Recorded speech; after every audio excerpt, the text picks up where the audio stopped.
Assalamualaikum, selamat datang kembali di channel Wasil Aja. Bagi yang belum subscribe, klik subscribe-nya ya. Dan aktifkan lonceng notifikasi agar kamu gak ketinggalan di video berikutnya. Di video kali ini saya akan mencoba membagikan tips membuat kue cincin yang suka gagal nih, mana orangnya. Nah, ini aku bikin sampai teman-teman berhasil. Simak sampai habis ya, dan jangan di skip. Tadi ada tepung beras dan juga kelapa yang udah disangrai. Tepung berasnya ini disangrai dulu, mau itu tepung beras giling atau tepung beras kemasan, ini teman-teman disangrai dulu biar tepung berasnya itu sampai ringan.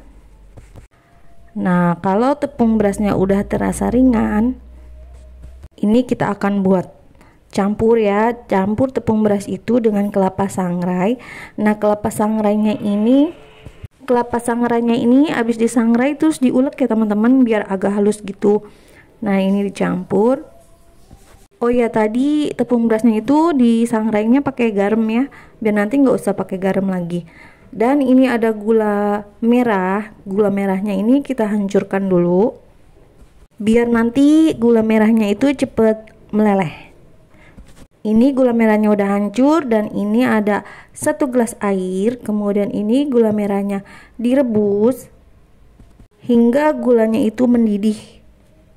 Walaupun airnya sudah mendidih, gula ini harus sampai benar-benar mencair atau larut gulanya. Jangan diangkat dulu ya teman-teman, biarkan gulanya itu agak mengental sedikit seperti ganting gitu. Jadi kalau gulanya terlalu encer juga ini kurang bagus nanti kuenya. Nah, ini kekentalan gulanya seperti ini.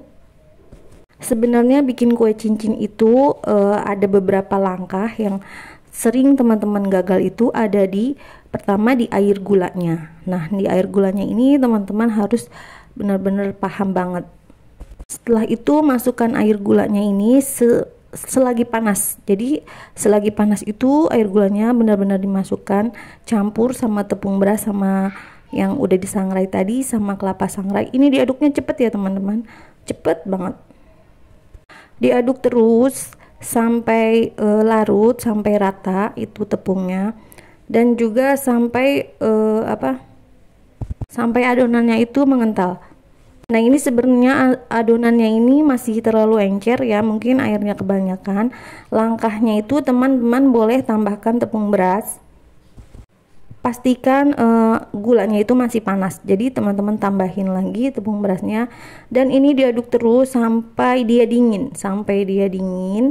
Ini diaduk-aduk terus. Nanti kalau udah dingin dia akan mengental.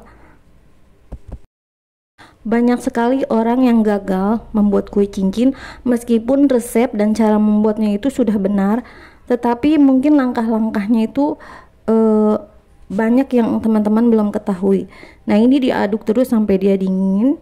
Kalau udah dingin, adonannya ini ditutup dan diistirahatkan selama 6 jam ya teman-teman. Kalau kurang dari 6 jam, teman-teman, saya tidak menjamin kuenya itu berhasil. Lihat apakah setengah jam ini adonannya udah mengeras. Wah, ternyata adonannya masih encer. Gimana nih solusinya? Solusinya adalah teman-teman tambahkan lagi tepung beras. Ini bisa sebanyak 35 gram atau sampai adonannya itu layak untuk dibentuk ya teman-teman. Dan diaduk ini seputar searah jarum jam. Ini diaduk sampai rata tepung berasnya ini. Diaduk kembali, cepet ya teman-teman diaduknya. Kalau ini udah rata semuanya, teman-teman teman-teman istirahatkan selama 1 malam atau paling cepatnya 8 sampai 12 jam. Kenapa harus diistirahatkan kembali? Karena teman-teman kan baru saja menambahkan tepung beras kembali. Nah, nanti kalau langsung digoreng itu tidak akan mengembang kue cincinnya dan saya jamin akan gagal.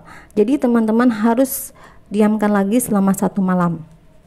Ini adonan setelah 1 malam, adonannya udah bisa dibentuk, udah bisa dipulung-pulung. Selanjutnya teman-teman tinggal mencetaknya. Mencetaknya itu sangat mudah. Teman-teman bisa gunakan plastik atau tutup toples ya seperti ini. diolesi oleh minyak biar tuh nanti nggak lengket. Kemudian teman-teman pipihkan dulu. Nah setelah itu kita goreng. Cara menggorengnya pun ada caranya ya teman-teman. Ini bagaimana biar berhasil. Perhatikan kembali ya teman-teman. Nah ini aku masukin kue cincin yang kalau teman-teman suka gagal gitu. Nah ini aku masukin pada saat minyaknya itu belum panas.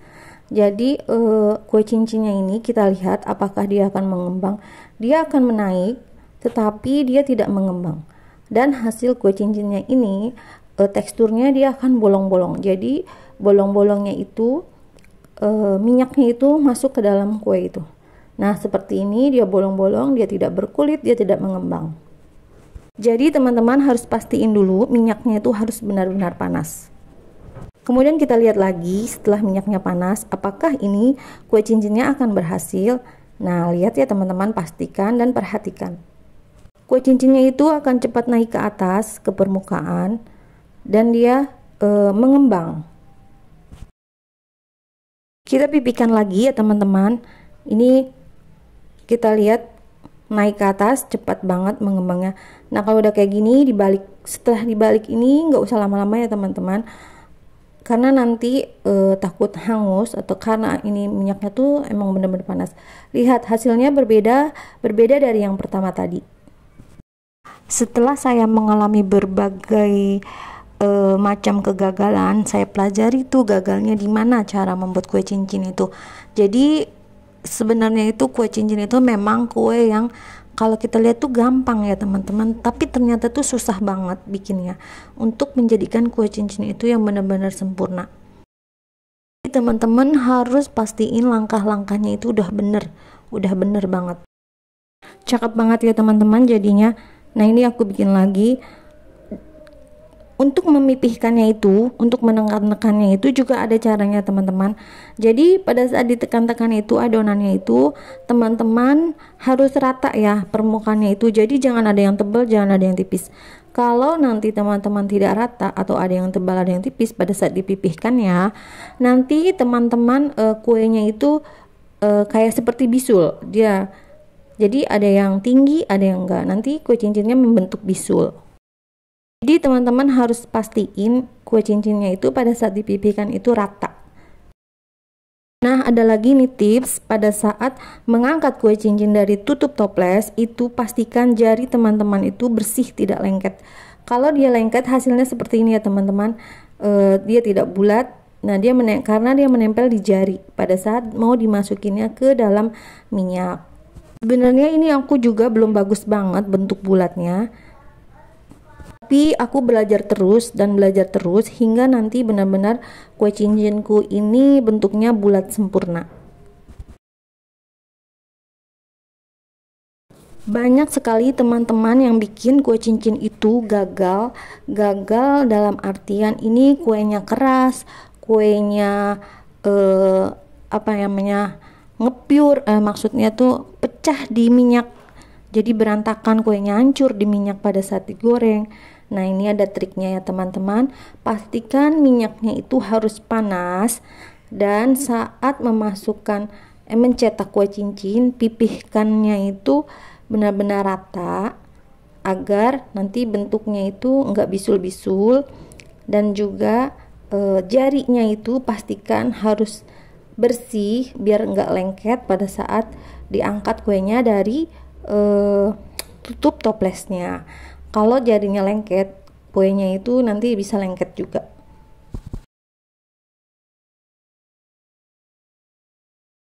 Untuk mendapatkan kue cincin yang hasilnya bulat sempurna, sebaiknya teman-teman bikinnya jangan terlalu lebar ya teman-teman. Bikin ukuran kecil aja. Emang kue cincin itu sebenarnya kuenya kecil-kecil seperti cincin ya. Kalau dia besar itu namanya donat ya teman-teman. Jadi sebenarnya kue cincin itu kecil-kecil. Nah nanti kalau teman-teman bikin ukuran kecil, teman-teman bisa membuat kue cincin itu bentuknya bulat sempurna. Insya Allah ya teman-teman, kalau teman-teman ikutin tips dan trik dari saya ini, semoga kue cincin teman-teman berhasil ya. Nah, ini jadinya dan ini hasilnya ya teman-teman, jadinya banyak banget. Ini juga aku ada yang gagal pada saat digorengnya. Nah, ini kue cincin aku, kue cincinnya bulat ya, bulat sempurna. Dan ini juga ada yang kurang sempurna bulatnya, teman-teman. Kue cincin ini pada saat baru digoreng itu kuenya itu renyah ya teman-teman. Kuenya itu renyah garing. Nah, nanti setelah beberapa jam setelah dia kena angin, kuenya itu lembut sekali ya teman-teman. Jadi teman-teman nggak usah khawatir kue cincin itu. Dia itu bisa bertahan 2-3 hari ya teman-teman. Dan ini adalah hasilnya. Kue cincinnya ini mateng ya teman-teman, mateng tepungnya itu ke dalam, dan kue cincinnya ini juga berkulit dan juga renyah banget pada saat kita makan. Tapi kalau udah agak siang, kue cincinnya ini berubah menjadi lembut. Ini tuh manisnya pas, gurih, enak banget. Mungkin di resep-resep yang lain teman-teman tidak akan temukan kue cincin ini dicampur dengan kelapa sangrai. Mungkin di video sebelumnya itu saya memakai tepung tapioka untuk membuat kue cincin itu menjadi renyah. Tanpa tepung tapioka pun kue cincinnya itu bisa renyah. Nah, ini adalah bentuk-bentuk kue cincinnya. Jadi kalau teman-teman ingin kue cincinnya itu bulat sempurna, teman-teman harus bentuknya yang kecil ya. Jadi jangan terlalu lebar kue cincinnya, biar nanti kue cincinnya itu membentuk yang bulat sempurna. Nah, ini adalah hasil yang tadi menggoreng kue cincin yang pertama ya teman-teman. Kuenya bolong-bolong, sangat berbeda sekali ya. Ini minyak yang udah panas dan ini yang belum panas. Nah, ini kue cincinnya juga nyerap banget minyak. Gak bisa dipotek sama sekali ya teman-teman. Ini tuh keras banget, diketok-ketok gitu juga. Ini keras sekali ya teman-teman. Jadi meskipun bahannya sama, adonannya sama, cara menggorengnya beda, minyaknya juga beda, akan beda pula. Dan ini kue cincin yang bikinnya itu dipipihkannya itu nggak rata, jadi ada yang tebal, ada yang tipis. Nah, kue cincinnya akan jadi bisul-bisul seperti ini, tapi tetap sama sih, tetap renyah, masih bisa dimakan. Tetapi emang jadinya tuh nggak berkulit karena dia tuh meletus.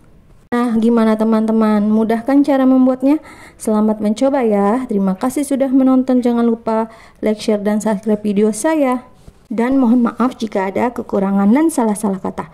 Wassalamualaikum.